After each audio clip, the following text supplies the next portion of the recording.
is in some sort of legal dispute with the landlord, and it's gotten pretty ugly. So ugly, in fact, that the 3 black members of the LA City Council recorded a video in support of the restaurant, which is now circulating online. You might have seen it by now. To be clear, here at KBLA, we have nothing but love for council members Heather Hutt and Curran D. Price Jr., who have been real champions for this particular black-owned and operated business, even though KBLA does not sit in either of their council districts. But take a listen to our 8th district council member, Marquise Harris Dawson, who, as you know, is also president of the LA City Council. Marquise Harris Dawson, president of the Los Angeles City Council and representative of District 8. We just want you to know, from the 10th district to the 8th district and all across the city, we love the district. We support Tyree and the whole team that's there. It's one of the most beloved sports watching facilities in our district, and we all stand by them 100%. All right. Now, for starters, lip service is not leadership, and slogans are not solutions. That said, I played that video at least 5 times. I mean, I was gobsmacked. The council president stands with black businesses 100%? Oh, really? Is that just in the 10th council district? Good brother, you need to travel south down Crenshaw about a half mile. When you get to Vernon, get out the car and walk a few blocks. Ask the black business owners in your 8th council district how they feel about being economically asphyxiated, not by an alleged predatory landlord, but by a city project that you launched years ago and cannot seem to get across the finish line. Can I keep it real? Can I keep it real? What is the point of having a black city council president if he cannot find the funds to finish a years delayed project in his own district?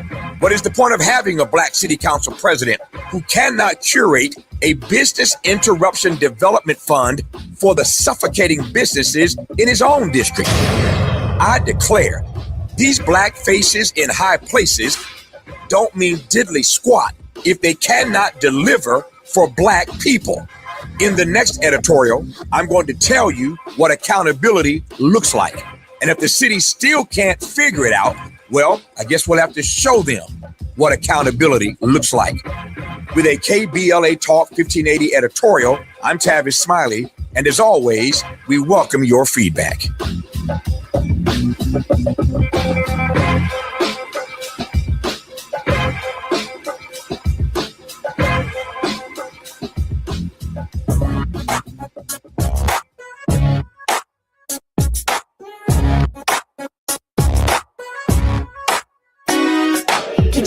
Jackson Jr. Show. The Jesse Jackson Jr. Show. The Jesse Jackson Jr. Show. The Jesse Jackson Jr. Show. Come on and talk with me. Come on and listen to me. Come on and talk with me. Come on and listen to me. KBLA, Talk 1580, download the app. I'm Jesse Jackson Jr. Looking forward to the Jesse Jackson Jr. Show on KBLA Talk 1580. It's Moving Mountain Mondays at the Jesse Jackson Jr. Show. And that puts us in the classroom with Mr. Ernest Krim, Emmy-nominated producer, public teacher, anti-racist educator, hate crime victor who uses Black historical narratives to empower and educate through a culturally equitable lens. Mr. Krim, a South Side of Chicago native and University of Illinois Urbana-Champaign graduate, is a former high school history educator of 12 years, who now also advocates for social justice issues and teaches Black history to more than 4 million people each month as of 2024. Ernest, welcome forward to the Jesse Jackson Jr. Show. Well, thanks again for having me, brother. It's a pleasure to be here. Man, it's always a pleasure. Joining us at the half hour will be none other than the esteemed, nationally recognized attorney who has for more than 2 decades represented individuals and labor unions, state and federal court. Mr. Jackson, Joey Jackson, that is, and his associates have represented a diverse group of clients under the glare of cameras, as well as those who never attracted public attention. He has built an outstanding career as a defense lawyer representing clients who have fallen into high-stakes personal and professional crises. as well as those who are average citizens in need of his fierce and benevolent counsel. Looking forward to our conversation with Joey Jackson and Ernest Krim. Why? Because the Supreme Court is closing its term and it has been extremely busy. Today, the Supreme Court ruled in expansion, a major case expanding the authority and the reach of presidential power. The Supreme Court ruled in a mail-in voting decision, which does matter for the midterms and should be of concern for everyone within the range of my listening voice, and of course, digital privacy and law enforcement. In the presidential firing powers case, the court significantly expanded executive power by ruling that a president can remove the heads of independent federal agencies at will, effectively dismantling a 91-year-old legal precedent, Humphrey's executor versus the United States. However, the decision created a distinct carve-out for the nation's central bank. The Federal Reserve is protected. The justices ruled in a decision 6-3 that the Federal Reserve Governor, Lisa Cook, an African-American woman, can remain in her role while she legally fights the administration's attempts to fire her. We already know what that's all about. But Lisa Cook, for now, has her job, and the Supreme Court is on her side. However, the federal court also ruled simultaneously and upheld the firing of the Federal Trade Commissioner, Rebecca Slaughter, declaring that the president has the absolute authority to terminate leaders of other regulatory bodies without cause. Another issue that's particularly important to us, in a 5-4 decision written by Justice Amy Coney Barrett, the court handed a defeat to the administration by preserving current mail-in ballot procedures ahead of the 2026 midterms congressional elections. The court ruled that states are legally permitted to count mail-in ballots that arrive after Election Day, provided that they are postmarked on or before Election Day. The ruling rejected a Republican-led challenge seeking a uniform nationwide cutoff on election night. Ernest, I can't wait to have a discussion about these two issues with you in your classroom. Ernest? Likewise, brother. As of right now, we have to come forward. Oh, no doubt about that. You're listening to the Jesse Jackson Jr. Show on KBLA Talk 1580. I wanted to set up the show because not only for the first 20 minutes are we going to be in the classroom with Mr. Ernest Krim, brilliant lawyer, legal scholar, and a man of enormous legal, scholastic, and political potential, our very special guest, to break down what is taking place in our nation's federal courts and the reshaping of the federal presidential administration is taking place right before our eyes. I'm Jesse Jackson Jr. You're listening to the Jesse Jackson Jr. Show on KBLA Talk 1580. More in Ernest Krim's classroom when we come forward. It's afternoon drive time with Jesse Jackson Jr. Only on KBLA Talk 1580.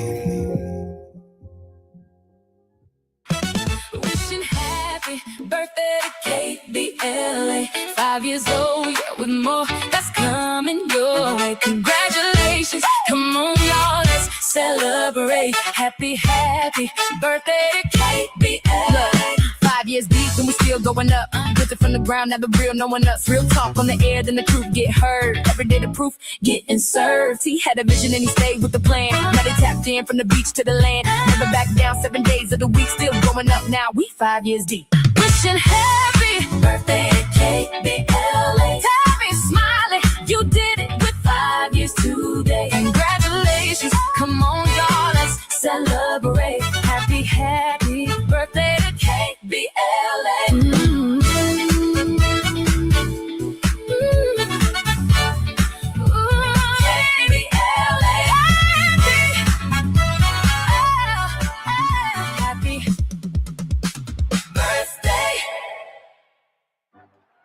It's game day.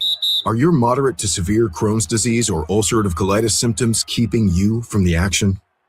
Skyrizi, risankizumab Riza, could help you get back to the game. Skyrizi is proven to help people feel significant symptom relief, achieve remission, and visibly improve damage of the intestinal lining. Skyrizi is a prescription injection medicine for adults. Don't use if allergic to Skyrizi. Serious allergic reactions, increased infections, or lower ability to fight them may occur. Before treatment, get checked for infections and tuberculosis. Tell your doctor about any flu-like symptoms or vaccines. Liver problems leading to hospitalization may occur when treated for Crohn's or ulcerative colitis. Control is everything to me. Ask your doctor about Skyrizi, the #1 prescribed biologic in Crohn's and ulcerative colitis combined. Learn more at skyrizi.com or 1-866-SKYRIZI. This November, you'll decide who leads California. So shouldn't you hear directly from the people asking for your vote?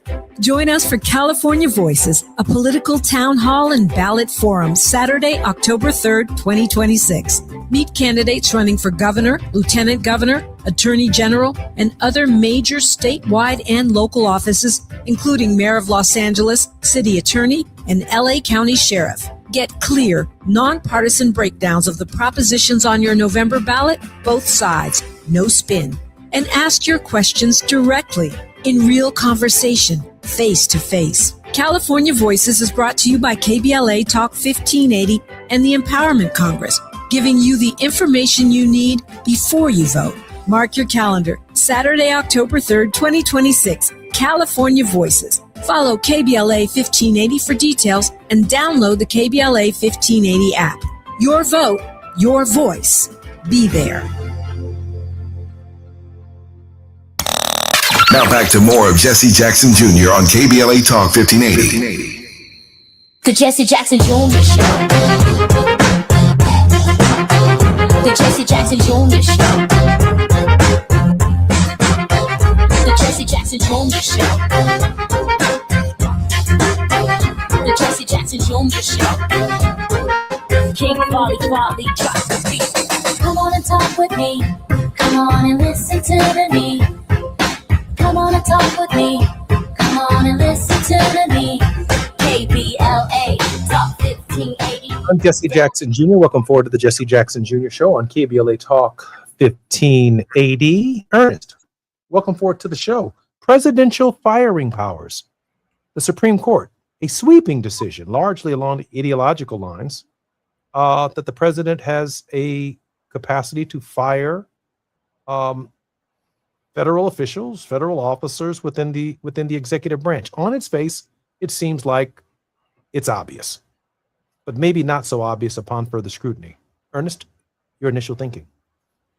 My initial thinking is I'm sometimes perplexed by the Supreme Court's decisions because sometimes it appears as if they are overwhelmingly in support of what this president is attempting to do, while other times it seems as if they might have a slight sense of sense.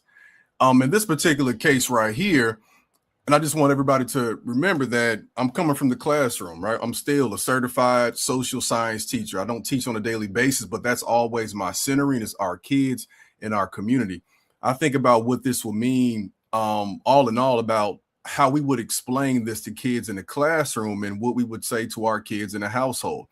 What does it mean to have a democracy where we are slowly seeing that the democratic process, or what we call the democratic process, the so-called checks and balances system, we're seeing it give way to what this president would like to have for himself and for his party. And that appears to be a dictatorship, a monarchy.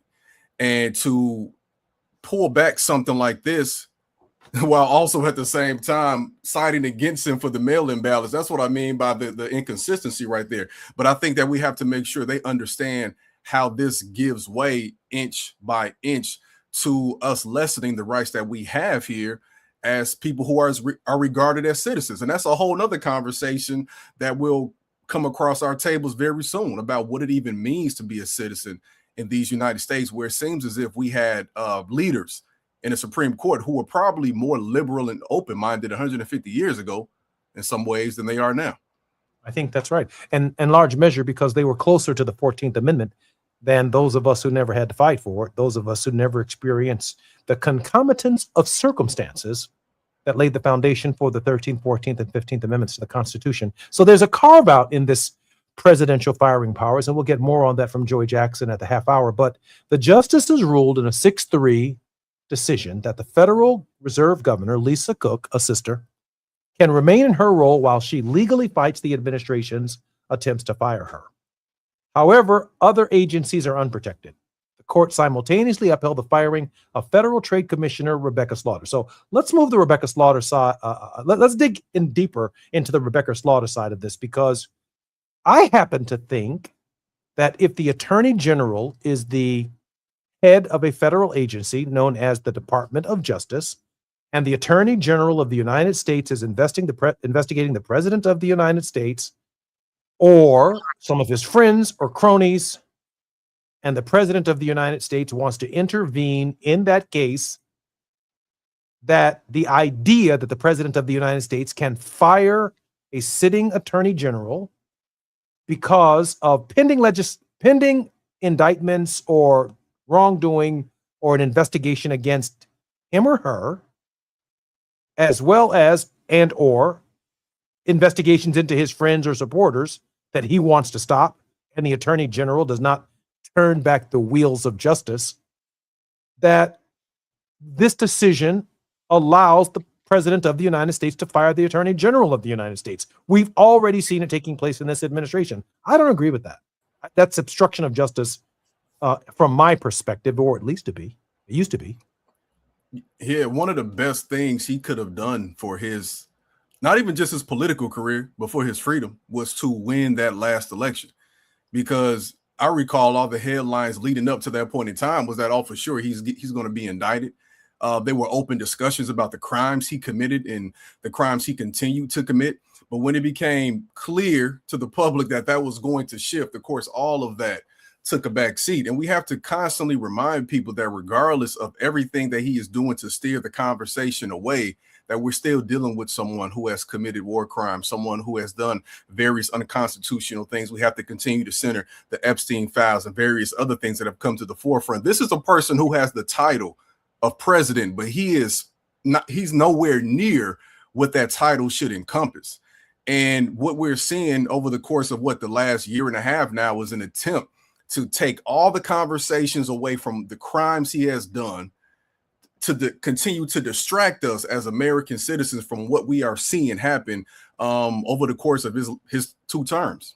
You know, when I was a little old U.S. representative from the South Side of Chicago in the Congress of the United States, I'm at least secure enough in my knowledge and information that I took great pride in hiring people who knew better and knew more than I did.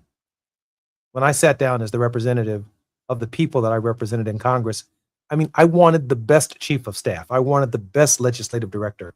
I wanted the best communications director. I wanted people who could help me write an editorial, help me write an opinion editorial piece, who could help me think through a thought or raise critical questions when I'm sitting in committee, looking at agency heads and others to whom the committee that I served on had oversight over their basic functions.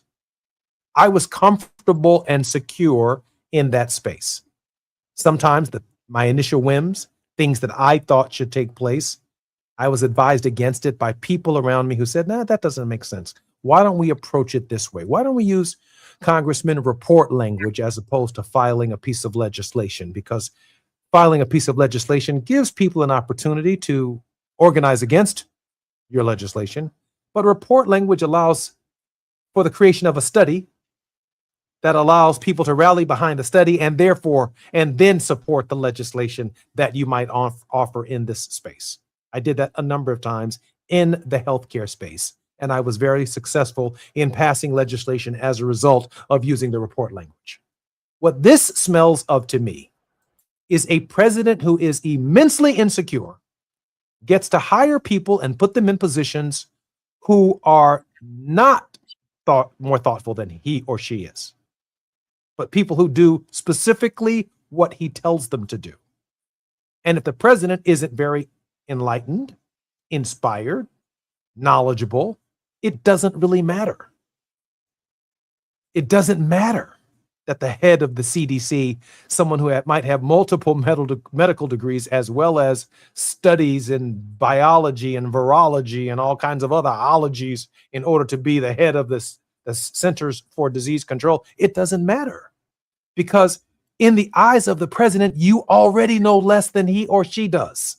And therefore, they don't want anything coming out of the Centers for Disease Control, including good information about the spread of Ebola or any other kind of virus globally and how it's a threat to the United States. Because maybe as president of the United States, you might conclude that such a virus won't make it on a flight or in fruit or in some kind of produce or commerce to the shores of the United States. And that is exactly what the head of the CDC is tasked to find out. The very thing that you're not interested in is what they think through. Ernest, this stinks and smells of the imperial presidency.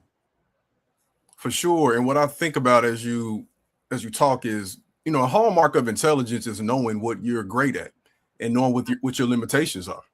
I think about in my household, I taught history, I taught social studies, econ, and government, right? My wife is currently a math teacher, a great math teacher. So when it comes to helping our kids with their work, I never try to step into her lane, right? And she never tries to step into my lane.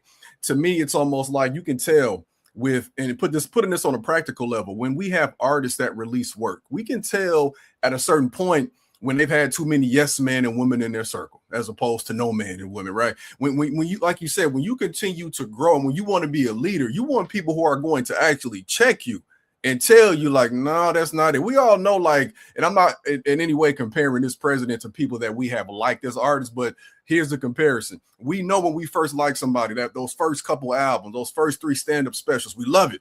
But it gets to a point where they fire everybody they came up with and they start to hire people that are just going to agree with anything they want. And those people, what they don't understand is they have ulterior motives too, just like that person does. So they don't even really care about him. They have their own objectives. And when things come crashing down, the first thing they are going to do is point fingers at him to save their own self.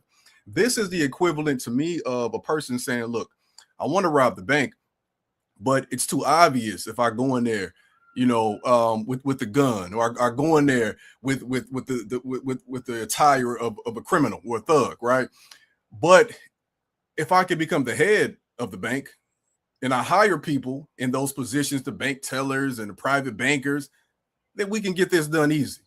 And that's what we're seeing happen from when he was in office the first time to what we're seeing now. And I think what I continue to grow concerned about, again, putting this back into a practical level as an educator, is when his time as a quote unquote principal is over, who is he passing this baton to?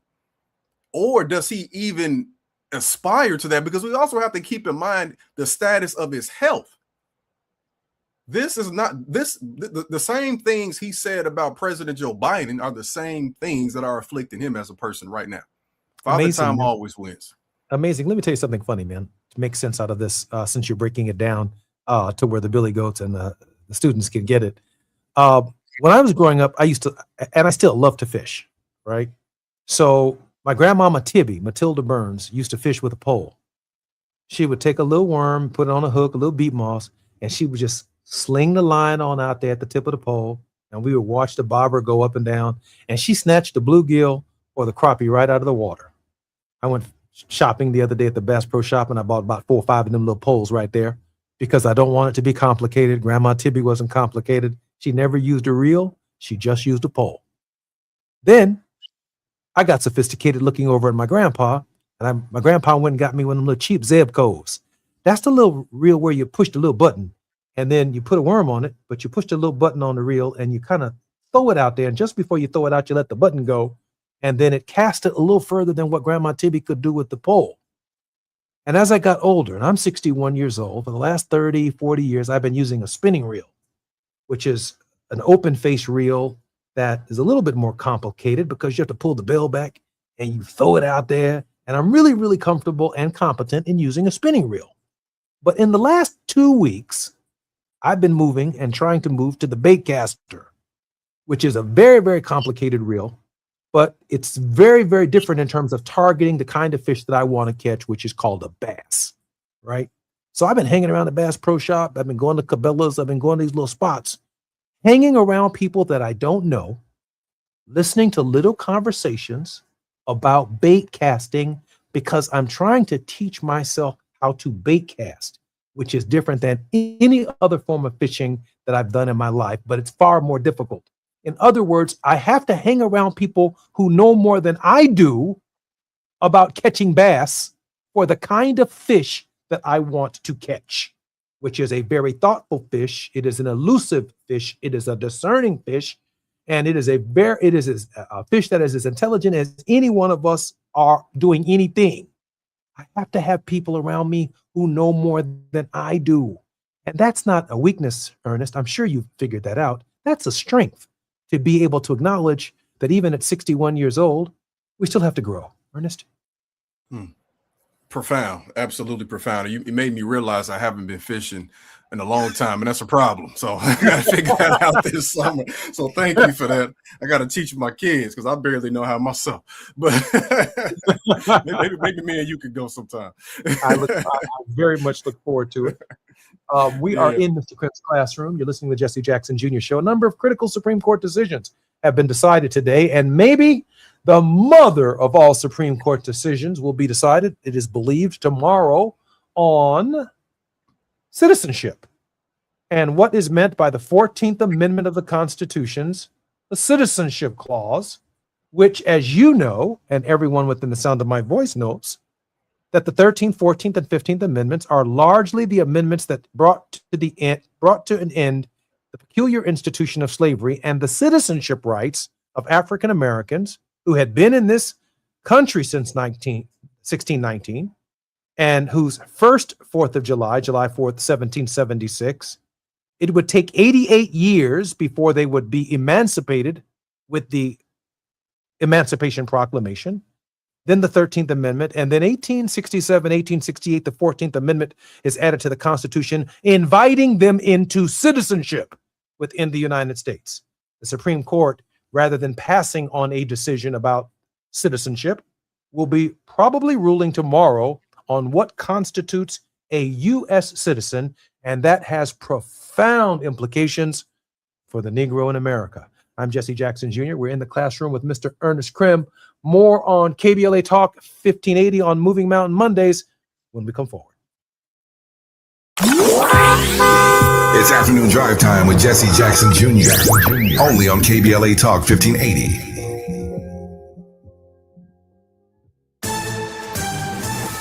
I'm Amber Payton with BIN News Now. Friends and family gathered in Manhattan to say their final goodbyes to legendary music producer Clive Davis. Kenny G performed at Central Synagogue, where mourners heard tributes from Barry Manilow, Bruce Springsteen, and Alicia Keys.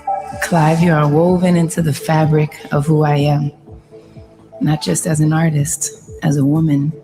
Jennifer Hudson also sang during the service, which was followed by a private burial.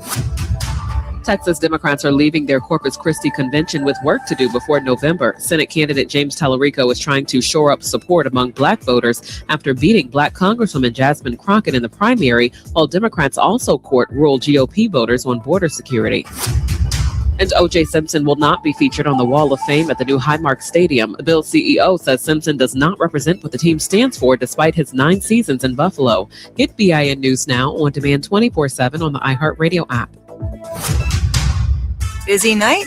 Stonefire Grill makes dinner easy with the family 4-pack. A complete meal for 4 with chicken, pizza, pasta, salad, and breadsticks. All for just $49. Order today at stonefiregrill.com. This is the KBLA Sports Minute with Ray Richardson. If you're planning to watch Serena Williams' first singles match in 4 years, you're going to have to be up early or take some time away from work. Serena's first-round match at Wimbledon is scheduled for Tuesday morning at 9 a.m. Pacific time. ESPN will have live coverage. Serena is facing Maya Joint of Australia. Joint is 24 years younger than Serena. The 44-year-old Compton native is making a comeback after retiring from tennis in 2022. The Dodgers beat San Diego Sunday 4-2. The Dodgers took 2 out of 3 from the Padres in San Diego. They increased their lead in the NL West to 10 games. Dodgers shortstop Mookie Betts was 2 for 4 at the plate. Betts delivered a 2-run single with the bases loaded. In the last 10 games, Betts is batting .366 with 15 hits and 9 RBIs. The Dodgers are 5-1 on their current road trip. They start a 3-game series tonight in Sacramento against the A's. No debates, no speculation, just the info you need. That's your KBLA Sports Minute. I'm Ray Richardson on KBLA Talk 1580.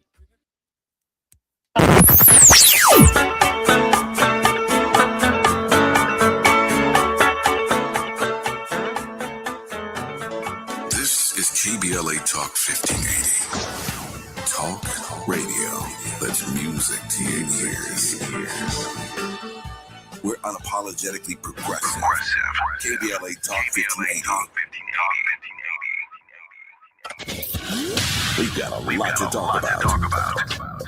Hi, I'm Zoe Williams, aka the Voice of Reason, encouraging you to join me weekdays from 7 to 9 p.m. for the world's most intriguing relationship radio roundtable. Every night, I facilitate and encourage our loyal listeners to participate in the most engaging relationship discussions you'll hear anywhere. So make it a point to rendezvous with me, Zoe Williams, the Voice of Reason, Monday through Friday, 7 to 9 p.m. Pacific Standard Time. Trust me, your relationships will never be the same. The VOR is on fire tonight. Unapologetically progressive. KBLA Talk 1580. We've got your black. Don't be anxious or confused about AI. Take control of your career when you get the skills to tackle real business problems and design specialized solutions. HR Dive reported that entry-level talent with applied AI credentials can receive up to a 25% salary boost. But where do you find training that you can trust? Future-proof your career and deliver more value with Humans Lead the Way AI. Their hybrid learning courses use practical definitions, real-world examples, and strategic insights to help you and your team understand AI with confidence. No magic, no hacks, no shortcuts. Just practical knowledge that helps you use AI more successfully. Don't wait. AI can never replace people who know how to use it well. Register for courses today at humansleadtheway.com. That's humansleadtheway.com. You're listening to Jesse Jackson Jr. on KBLA Talk 1580. The Jesse Jackson Jr. Show. The Jesse Jackson Jr. Show. The Jesse Jackson Jr. Show. The Jesse Jackson Jr. Show. King Quality drops the beat. Come on and talk with me. Come on and listen to me. Come on and talk with me. Come on and listen to me. KBLA Talk 1580. Download the app. I'm Jesse Jackson Jr. We're in the classroom with Mr. Ernest Krim on Moving Mountain Monday on the Jesse Jackson Jr. Show. In addition to being an Emmy-nominated producer, Ernest has created content for companies such as HBO, Hulu, Disney, Paramount, and the History Channel. Additionally, he is the CEO of Krim's Cultural Consulting, LLC, an international speaker who's spoken at Harvard, the University of Chicago, Microsoft, Colin Kaepernick's Know Your Rights Camp, and audiences in the UK and Canada, and author of 2 books, and a passionate progressive education activist who's worked closely with organizations to advocate for educational and political equity, reparations, and mental health awareness and food justice. Ernest, welcome forward to the show.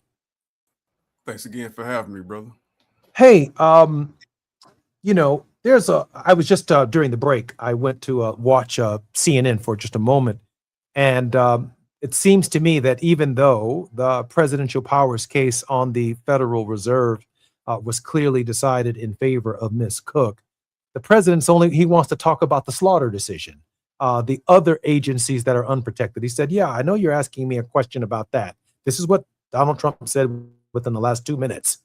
He says, I know you want to talk about what the court ruled with respect to the Federal Reserve, but Trump said, why don't you just ask me a question about the slaughter decision, about slaughter? So the court simultaneously, after it dealt with Lisa Cook, ruled in the firing of Federal Trade Commissioner Rebecca Slaughter, declaring that the president has the absolute authority to terminate leaders of other regulatory bodies without cause. That's what's on his mind right now. He's so excited that he gets to be the apprentice president and fire people this week, right now, that he can't see straight. Ernest, its consequences and implications are extraordinary. Yeah, if he can't burn down that house, he'll focus on every other one in the neighborhood. That's what he does. I think there's no doubt about it that it's coming. I am obviously very concerned in the election year about the mail-in voting decision. In a decision 5-4 written by Justice Amy Coney Barrett, the court handed defeat to the administration by preserving current mail-in ballot procedures ahead of the 2026 midterm congressional elections.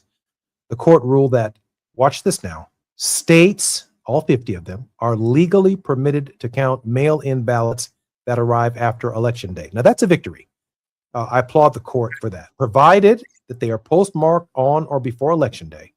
The ruling rejected a Republican-led challenge seeking a uniform nationwide cutoff on election night. Now, one of the reasons, Ernest, I want to talk with Joey when he joins us momentarily is this. While on the one hand, it is a defeat for Donald Trump, who wanted to eliminate the idea of mail-in ballots, it is a victory for state rights, because it says that states essentially may permit the counting of ballots after Election Day. But the states themselves don't have to. So we will have some states who will be very progressive in their interpretation, wait for every ballot postmarked on Election Day or in that space or before Election Day and wait for them to be counted. We will have other states that will say, you must count them on Election Day. And as far as I can tell on my reading of the decision, that's not unconstitutional. That's troubling. That's still troubling for me. Trump loses, but states' rights wins.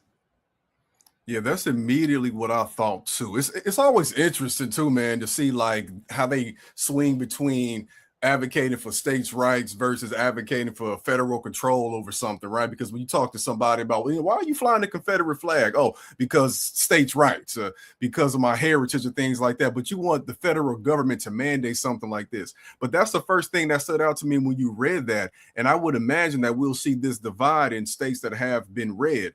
So you have to think about, who your postmaster is. You have to think about if your county is red and what they might do, like you said, and they'll probably assume or they'll act as if certain mail-in ballots weren't actually received until the day after the election. So this is still a cause for concern to me. And I would, if at all possible, I understand everybody is not able-bodied, but if at all possible, I'm going to recommend several months in advance, even as the midterms and everything are going on, like, please, if you can, as soon as early voting begins, go in person to vote so that we can attempt to avoid this.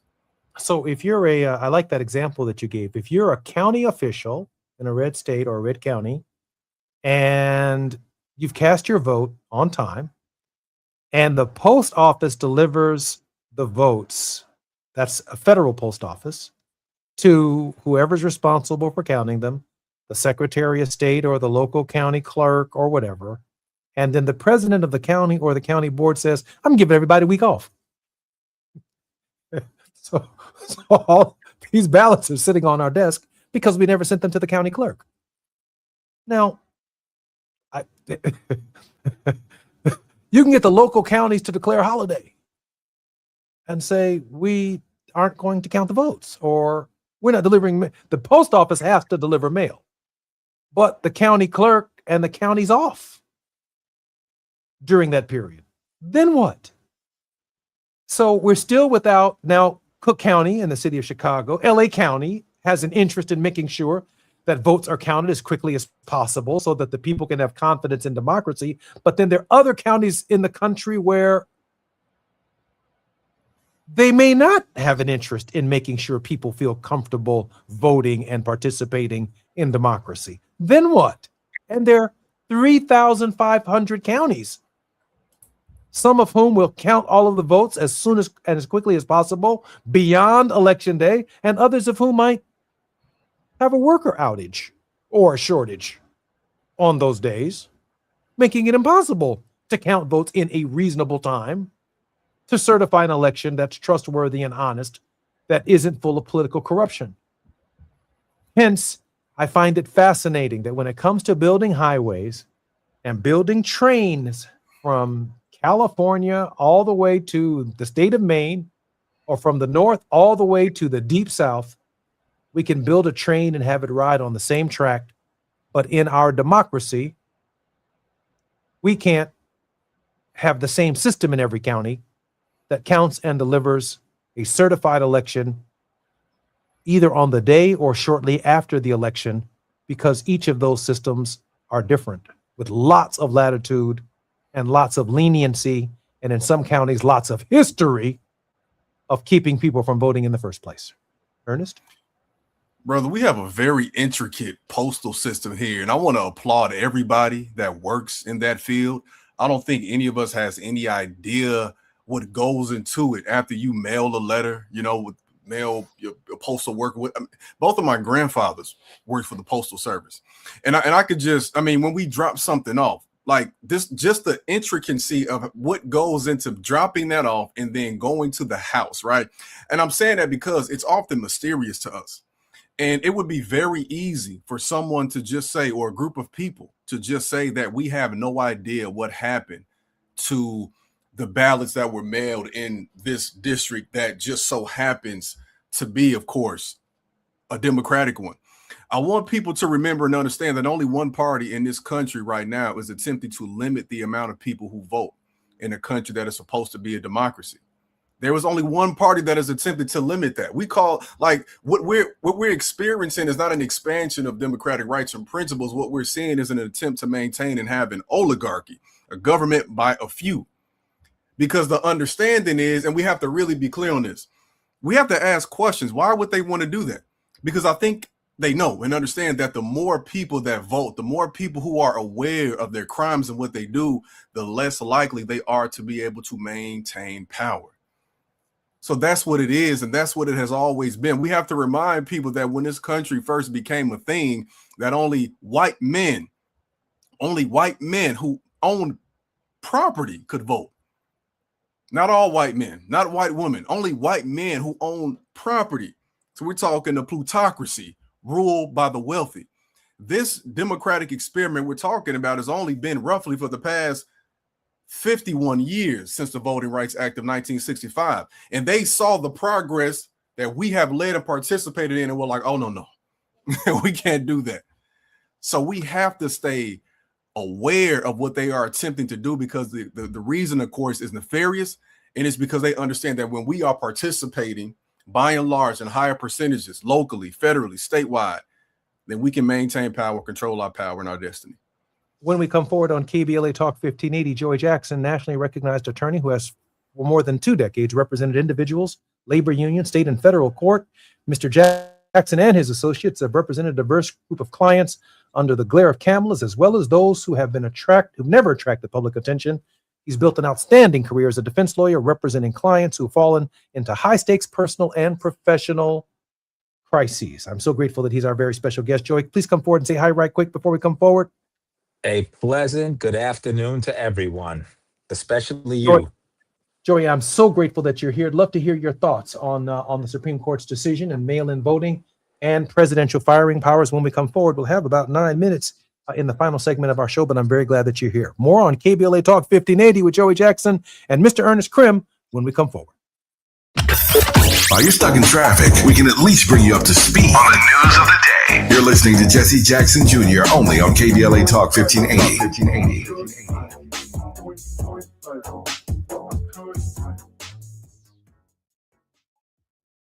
Listen up, KBLA delegation. We have something you need to hear. Right now, you may qualify for low-cost home internet. We're not talking about a catch. This is real. Many internet service providers offer low-cost internet plans if anyone in your household is enrolled in CalFresh, Medi-Cal, SSI, or is income eligible. There are a lot of families in our community who deserve to be connected. Here's all you do. Call 844-461-7893. That's the Get Connected call center. Real people ready to help you enroll today. Or go online to internetforallnow.org to find a provider near you. You may also qualify for a low-cost computer through Human IT. Connectivity is not a luxury. In 2026, it's a necessity. And you deserve access just like everybody else. Call 844-461-7893. That's 844-461-7893. KBLA's got you.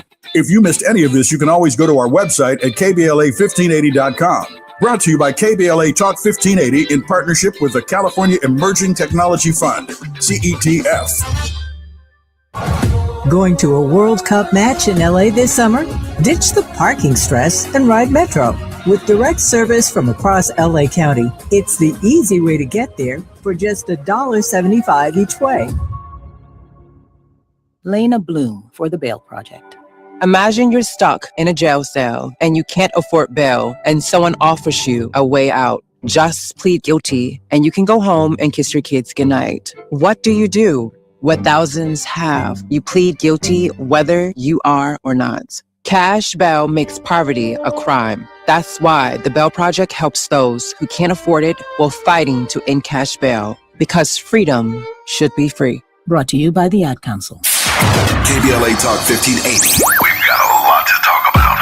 KBLA Talk 1580, connecting you with services and solutions. 10 Toes In serves as a mentorship and domestic violence prevention program. They support, educate, and empower couples during and after incarceration. They assist male returning citizens to re-enter society successfully and to help them maintain a healthy relationship with their romantic partner. They offer a mentorship support group for formerly incarcerated men. 10 Toes In teaches its Intimate Relationships 101 curriculum at male prisons throughout the state of California. They host sister support group meetings for women who are intimately involved with incarcerated and formerly incarcerated men.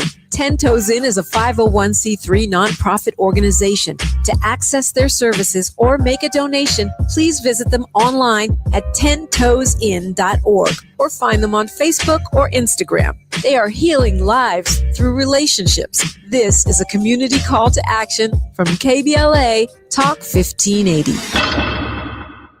Attention. Have you racked up $10,000 or more in credit card debt? Are you barely getting by making minimum payments? With credit card debt reaching all-time highs, National Debt Relief is notifying consumers about significant debt relief options currently being made available to help those with overwhelming credit card debt. These options may reduce a large portion of credit card debt for those who qualify.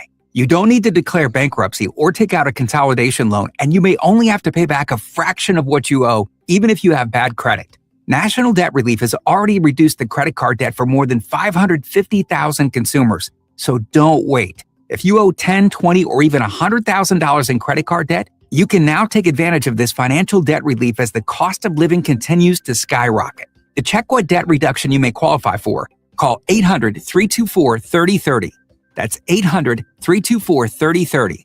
Again, that's 800-324-3030. Now back to more of Jesse Jackson Jr. on KBLA Talk 1580. The Jesse Jackson Jr. Show. The Jesse Jackson Jr. Show. The Jesse Jackson Jr. Show. The Jesse Jackson Jr. Show. King Volley, drop the beat. Come on and talk with me. Come on and listen to the me. Come on and talk with me. Come on and listen to the me. KBLA Talk 1580. Download. I'm Jesse Jackson Jr. Welcome forward to the Jesse Jackson Jr. Show. It's Moving Mountain Mondays. We're in Mr. Krim's classroom, and our very special guest in this segment really doesn't need an introduction, but I will give him a brief one. He is simply the best and the brightest public lawyer, private lawyer, and counselor in the United States today. He is known all over the nation for his brilliant analysis, the conciseness within which he makes very difficult and complicated legal concepts very simple so that the average person can understand. Attorney Joey Jackson is our guest. Joey, welcome forward to the Jesse Jackson Jr. Show. I appreciate your very kind words, Dr. Jackson, and it's good to be with you and Brother Ernest. Joey, I want to dive right in. Ernest and I spent some time in this hour talking about presidential firing powers and the mail-in voting deadlines, and I'm sure you have something to contribute in that space. But I got to tell you, for the time that I have with you in this moment, the big case that we're all expecting is this question of citizenship and the 14th Amendment. And it's expected, I guess, sometime, possibly tomorrow, which is, I guess, the last day of the term of the court, and everyone's kind of sitting on pins and needles. I have read the 14th Amendment a half a dozen times today. And am I missing something? Is there a nuance to the 14th Amendment that the court would even take a case on the question of the 14th Amendment that we're missing here, Joey?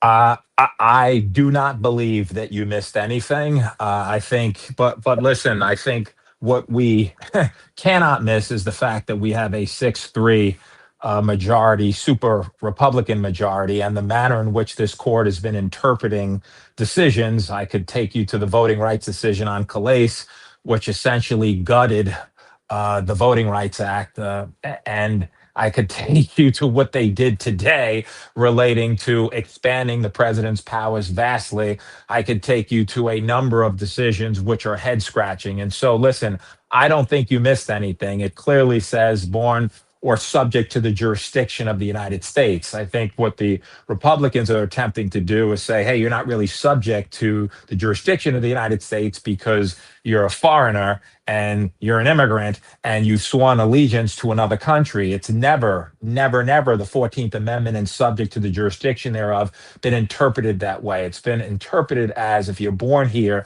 you're obviously physically here, and you're therefore subject to and need to abide by the laws. So I don't believe there's a snowball's chance in this becoming the new standard. But remember what they did today is they invalidated 91 years of precedent.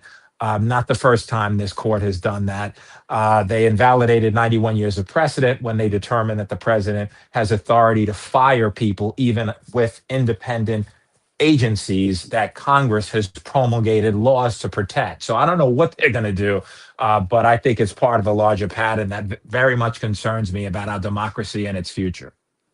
Joy, one last question, if I might. The president, who's not a lawyer, at least as I understand it, has kind of hinted at the idea that the 14th Amendment was designed, structured, and the result of the peculiar institution of slavery, and that these particular provisions only affect or concern the descendants and the children and the offspring of those whose families were formerly a part of that dreadful period in American history. Joy, that interpretation couldn't be more regressive than any interpretation we've heard since the inception of the amendment itself. Yeah, but I don't know why we would be surprised at that interpretation, because this is the manner. And again, I'm not being derogatory. I'm just calling balls and strikes. You know, diversity, equity, and inclusion was a word of celebration, was a word that we can put our stock into. We are better because we're diverse. We're more talented. We see things from a variety of perspective. That has been deemed to be a curse word, essentially, under this administration. We've got a court that's allowing for the mass deportation. Hey, you're from Haiti, see you later. Syria, goodbye. And so, you know, listen, I just think it's part of a larger philosophy.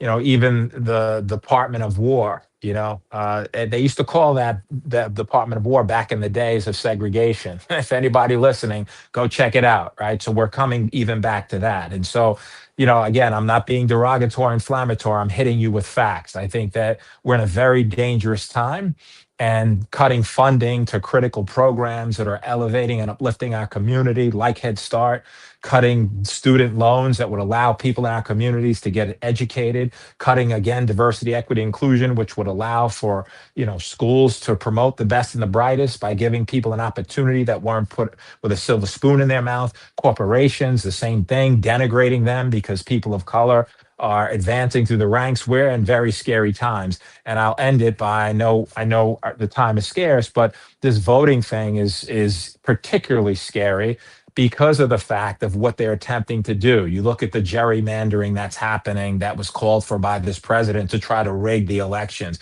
You look for the Save America Act, which you got to produce a birth certificate. Oh, you don't have one, you got to produce a passport. And forget about online voting, and forget about the Department of Motor Vehicles automatically, you know, allowing you to... Negroes don't have one.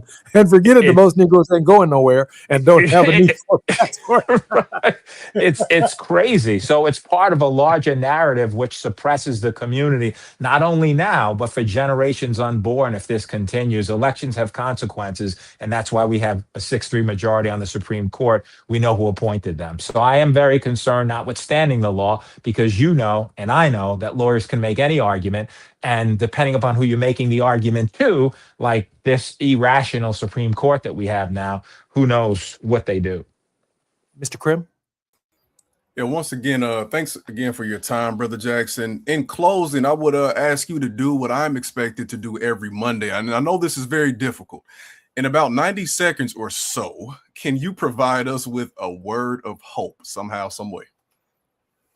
I certainly can, and I will do it in the spirit of the good brother, Dr. Jesse Jackson Jr.'s dad, and that is that we always have to, really think about hope and keep hope alive and do everything that in our power and authority to have hope.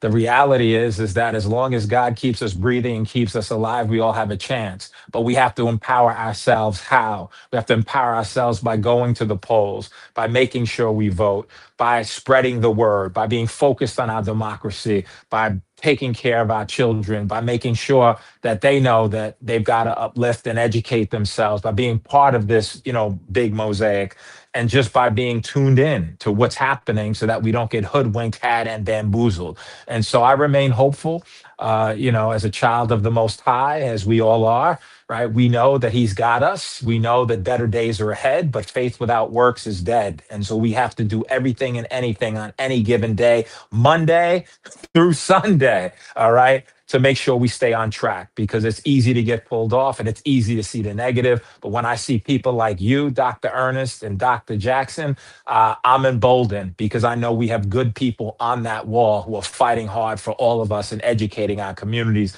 and letting us know that we could be better tomorrow than we were today. Joey, thank you for keeping up the fight. Okay, brother? No doubt. Appreciate God you so bless. much. Ernest, Always. it doesn't get much Thank better you. than that. If we had to pay our brother Joey Jackson for his contribution to our show, we simply couldn't do it. He is a brilliant thinker, a wonderful person, a seriously dedicated family man, seriously dedicated lawyer, and committed to justice in our country. And I'm so grateful, Ernest, that he finds great comfort in spending our time on the Ernest Krim Show and Moving Mountain Mondays with Jesse Jackson Jr. More on KBLA Talk 1580. Ernest, thank you very much for this week. Thanks again for having me, brother. Look forward to seeing you next week. I'm Jesse Jackson Jr. More on KBLA Talk 1580 with Terry Hord Owens when we come forward. KBLA 1580 Santa Monica. I'm Amber Payton with BIN News Now. Friends and family gathered in Manhattan to say their final goodbyes to legendary music producer Clive Davis. Kenny G performed at Central Synagogue, where mourners heard tributes from Barry Manilow, Bruce Springsteen, and Alicia Keys. Clive, you are woven into the fabric of who I am, not just as an artist, as a woman. Jennifer Hudson also sang during the service, which was followed by a private burial. Texas Democrats are leaving their Corpus Christi convention with work to do before November. Senate candidate James Tallarico is trying to shore up support among Black voters after beating Black Congresswoman Jasmine Crockett in the primary, while Democrats also court rural GOP voters on border security. And O.J. Simpson will not be featured on the Wall of Fame at the new Highmark Stadium. The Bills CEO says Simpson does not represent what the team stands for despite his 9 seasons in Buffalo. Get BIN News Now on demand 24/7 on the iHeartRadio app.